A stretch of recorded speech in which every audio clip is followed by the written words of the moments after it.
Good afternoon. Welcome to the latest instalment of Made Live, the Editor's Pick. This is a new event launched by Made in Group, and it's the third Yorkshire instalment. My name is Marie Cooper. I'm the Chief Executive Officer at CBE Plus, Chesterfield Company, and a Made in Yorkshire Gold member. Today, I have been asked to be the guest editor of this event, and the aim is for someone different hosting the event each time, so this is my chance. I've selected 3 companies who are with us today for our featured articles. So welcome to Frederick from SimLogic, Monica at the Partners Group, and Joe, who represents the OPM Group. And I wish to speak to you all a bit more about your stories. So firstly, I'd like to speak with you, Frederick, the predictive manufacturing consultant at SimLogic. Is that right? Yes, that's right. Your article was titled, "How Can Machine Learning Solve Your Quality Challenges?" And I chose this article because they said it's not unheard of to experience a batch where all individual parameters were within tolerance, but still the final outcome was not as expected. This is something we have a common theme in, and the variables we encounter through both machining and electrosnickel plating processes at CBE is quite common. So what processes specifically can the machine learning be applied to? Yeah, I think you've hit the nail on the head there with quality is a major thing. What you've also mentioned is that even though you can have individual variables that are still within trends, still within tolerances, because there's so many variables interacting, unless you've got a holistic approach, which can be achieved using machine learning, you always run the risk of the quality not being quite as good as it can be. So one of the beauties about machine learning is that you look at historical, for example, historical data on a SCADA, even through sensors, and then you train what's called the machine learning model to understand what works and what doesn't work based on the numerous variables that you have, and that over time can allow for successful quality batches. So obviously you don't waste the batch, you don't waste, costs don't go up. So there's multiple benefits of having that. But yeah, it's there's other areas which really falls into that category as well. So if, for example, you're interested in doing batches, but it's relating to further products that you're developing downstream, you can use machine learning and analytics to essentially determine if your batch, based on the variables and based on the machine models, are well within spec. So you don't have to, for example, wait for lab testing back before you can kick off a subsequent process further downstream. So it takes that sort of guesswork away from what you're trying to achieve using machine learning. Right, and you can apply it to almost anything. Machine learning, absolutely, as long as you've got good quality data, which is being collected and also, more importantly, is being analysed in the correct way. Now, unfortunately, I think with machine learning, there's a lot of people that think, oh yeah, I'll just throw it at this problem and it'll give me an answer. Yes, it'll give you an answer, but it'll probably not be the answer that you want. So there has to be a structure to the way that you implement it.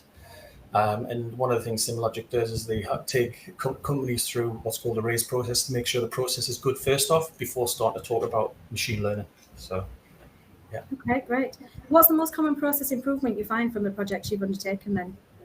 It's really to do with the batch and also making sure that you haven't got wastage within an organisation. I mean, if you look at some organisations out there who've adopted machine learning, such as GE, they're really using it as a element of having a competitive edge against some of their peers. Now, you can apply it to everything from sustainability, like I say, batch analysis, predictive manufacturing, and even predictive maintenance. The key is to have good quality data that has with a company who understands the domain background as well as the sort of technical sort of data analysis side as well. And that's, if you combine those two, that's what creates the value, if that makes sense. Yeah, great. So have you got an example of what significant cost saving you've made from a project for a company? Yeah, I kind of talk pounds and pence here, but generally speaking, as long as your business process is actually effective, efficient, and you understand the challenge that needs to be had, you're looking around about 25 to 35% improvements on your process. Now, like I said, I'm being a bit cagey about the improvements being made because it all depends on the underlying business process. You've got a poor business process to start with, and then you throw out machine learning on top of that, you'll still have a poor business process. So the key is to understand what you're trying to achieve, understand the challenge, have the domain expertise as well as the sort of machine learning knowledge, data science knowledge as well. So yeah, it's an interesting subject area, and could talk about it with more detail, but probably not now. Yeah, certainly relevant. Well, thank you very much, Frederick, for that informative. I think we probably do need to talk at some point. Okay, sounds good. Great, thank you. Next, I'd like to speak with you, Monica, you're the director of the Partners Group, and it was your article, Time to Refresh Your Website. This was something that's been really quite relevant to us in the interim. So just like you said, just like your wardrobe, living space or garden, it is important to give your website a regular spring clean. Ensure it's performing well and in a way that reflects your company. Exactly. So just what would you say are the main signs your website needs a refresh? It's really having a look at your website with fresh eyes. Your business has probably changed quite a lot in the last 12 to 18 months with the pandemic. You may have pivoted or be offering new or different services. So just have a look at it yourself and say, does it reflect the business that we are today? Has it got everything on there that we are offering? And even better, get somebody who's new to the business or new customer to actually have a look around and say, did you find what you were looking for? Was it an easy customer journey? Was it engaging and interesting? Did you want to move on to different pages and find out more? Were there some clear calls to action? Do you know how to get in touch with us when you actually read something on the website? And just have a look at how fast it is to load, actually. You'd be amazed, some websites are really slow and people get bored and flick off again. And so that's important. And is it generating business for you? I know a lot of the manufacturing companies are not e-commerce businesses, but your website is your shop window. People will have a look at it. And it's a different sales process, but they will check it out and have a look and see what you do, what you offer, and if you're the right company for them. So yeah, signs of a refresh, just have a look yourself and check it out and just see what you think, because it's very rare that a business owner will actually click on their own website and won't realise what's lurking there. And I think that's exactly what happened to us. It isn't something we look at, and it's not till somebody else comes in with a fresh pair of eyes and says, well, it doesn't actually do what you do now. So it is something that you not get stagnant with, I think is your point, isn't it? It's really Definitely. Yeah, and one you didn't think about. So, you did mention, how far to go with this. So what's the key piece of advice for anyone concerned about how far to take it? I think it's coming down to how important is your website to your business success. And like I said, even though you're not an e-commerce organisation, it is your shop window. So just the basics of, there's 3 steps I'd say. There's design and the user journey. There's the SEO performance of it. Are you getting high in the rankings? And is it technically performing as well? So on the design and the content side of things, that's what we're talking about there. Are there some simple amends you can make to the content to refresh it and make sure that it's reflecting the business that you are today? And does it look like the professional business that you are today as well? And is it working on mobile? Is it working on different platforms? And just that's kind of the basic level, really. And then you need to get into the SEO side of things. How's it performing in terms of Google as well? Is it working for you in terms of presenting you? There's a thing called EAT, expertise, authority and trust. And that's really what you want your website to present. And if you offer all those 3 things, then Google will reward you because they want to make sure that when people are searching for information, it's the websites with the most information, the most authority, the most trust that comes up high in the rankings. And then it's the technical side of things as well.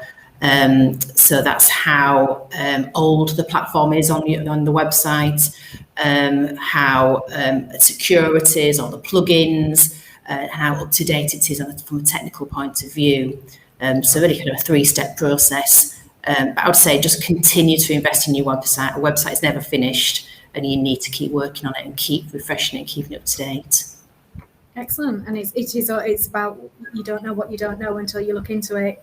That expertise is critical in that. That's what we found. I do love the concept, practice what you preach. So you did your own website refresh. What benefits have you seen from doing your own website?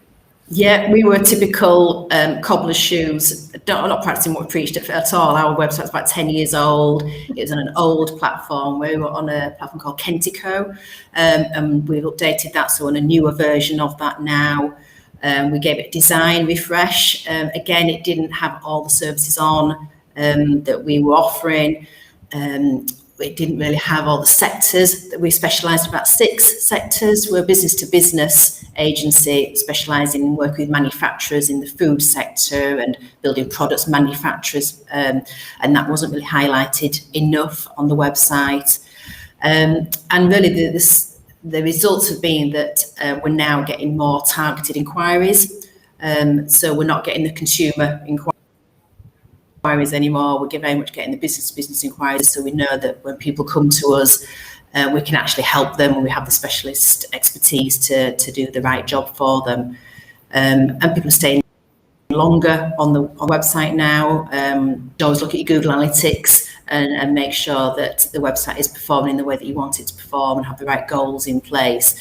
And we've done that now, so we now know how long people are staying on the website, what customer journey they're taking. And the bounce rate is reducing, so it's definitely working much better for us. Yep, and all technical terms I've learned recently, so definitely something that needs expertise to look into. Really great stuff, Monica. Yeah, thank you. It was a nice article. Thank you. Last but not least then, Jo Stevenson, you represent the OPM group, and your article, Teachers Taking Time Out to Visit Factory Tour of OPM to Gain Valuable Insight into the print industry. This is, it relates to you opening your doors to business study teachers at the St John Dean Sixth Form College, I think is right. Yeah. And the main aim of the visit was to provide the team with an insight into potential future career paths, as well as the variety of jobs and skills in the sector being showcased. Educating and educators and showcasing career opportunities is something that I'm really passionate about and I'm involved in. And I said to you earlier, we had a conversation this morning on the D2N2 LEP and the skills council in this area, developing that. So, but I know I've experienced it's not an easy task getting teachers to spare the time to do this. So really, my first question to you is, how did this visit materialise for OPM?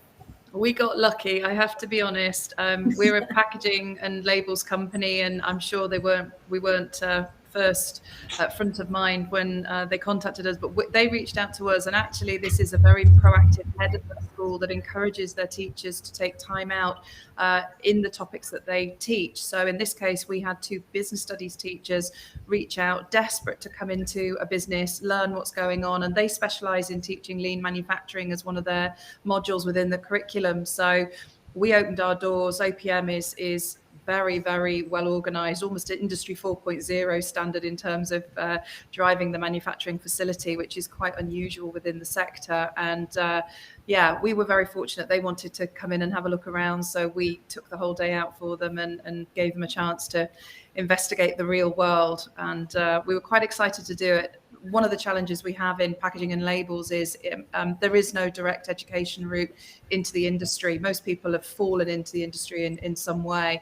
And we're fortunate enough to have packaging on the curriculum at the primary school level, but it's really not at a level that can inspire the young talent that needs to come into the industry. And Leeds in particular, where we're based, is known for its print industry, but unfortunately it also has a reputation for being a bit of a dirty and old-fashioned industry. And it's actually the polar opposite that's true today. Supplying the food brands that Monica mentioned, you have to have almost clean room type facilities with high levels of technology, automation and connectivity. So they were pretty shocked to see how this type of business actually works today. And yeah, we were very fortunate that they reached out to us. And I think that's exactly the point, isn't it? Everybody seems to think that industries they've got this perception of what it's actually like. I've got an engineering background, manufacturing, the dirty, greasy, grimy history that comes from it is not the case anymore. Everything is technology based, clean. It's exactly that same, and getting people to see that and challenge the perceptions is absolutely what we need to do. But I think one of the things that we find is not all businesses can do this, or they think it's time consuming. So what were the main benefits for you as a business for facilitating this tour? What do you get out of it? There's sort of 2 or 3 benefits for us. Number one, absolutely having the employees showcase the facility and bring teachers around was extremely motivating. And what we don't appreciate, all our employees have families, they have children themselves, and they want the education system to actually be more realistic in terms of what they're teaching. So for us, there was lots of discussions afterwards, kind of, wow, they're actually getting involved and really seeing the real world with us. So we sort of had that employee motivation piece that came out of it. Secondly, it is absolutely about inspiring young talent. We are struggling in recruitment today, and we know it's a UK issue generally that there's more jobs than there is people at the moment, but in particular in the print and packaging industry, the average age of the industry now is over 50, and we have 65% of the industry being, I think it's 45 and above. So we've got terrible problems in terms of an aging society and lots of loss of skills out of the industry today, and that can't be compensated just by technology. So bringing young people in, getting them into the industry in the first place is tough. And at OPM, we're really keen to work with as many schools, colleges, associations, just to get the message out there that this is a viable industry, it's an attractive industry, it's technology led. And one of the things the teachers took away was, we're producing labels on packs that they see in their home. We're working with the L'Oreals and the Nestle's and the Danones of the world. OPM supplies a lot of pharmaceutical and beauty brands. They were excited by what they saw. It just wasn't print in the way that they expected. So inspiring the teachers to hopefully pass on that enthusiasm to the people they're teaching, to then generate a classroom of individuals who then recognize the print and packaging industry is just phenomenal for us. And then the third part is actually just driving that perception of the industry in general. We are an outward facing industry, and we're touching everybody's lives from a consumer perspective with packaging and labels, and yet we're simply not recognized as an industry. We talk about, you see the government talking about aerospace and automotive, and here we are with 85,000 people working in the industry that just simply aren't recognized. So for us as a company, being front of the coal face, absolutely out there and promoting what we do and how we do it is fantastic. And I think that warms the cockles of the heart at the end of the day, that you're giving back and starting to help people understand what the industry is all about.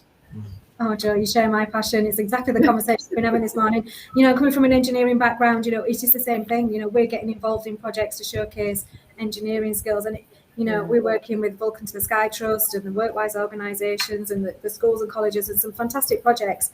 But it doesn't matter what industry you're in, we have to showcase that so that the kids actually know what's available to them. Like you said, they don't necessarily know, do they, how it impacts. And everything that is manufactured somewhere needs packing. So, exactly. Everything connects, the whole world is connectable through all this. Exactly.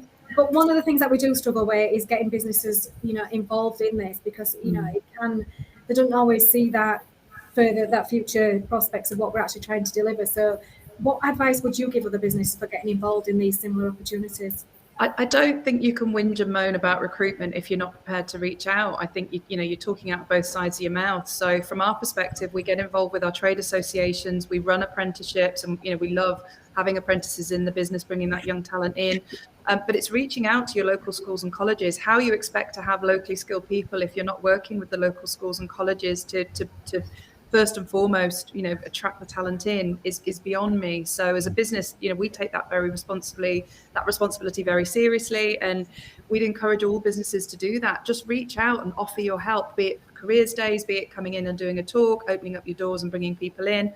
I got involved in my daughter's packaging curriculum, basically because I lost my temper.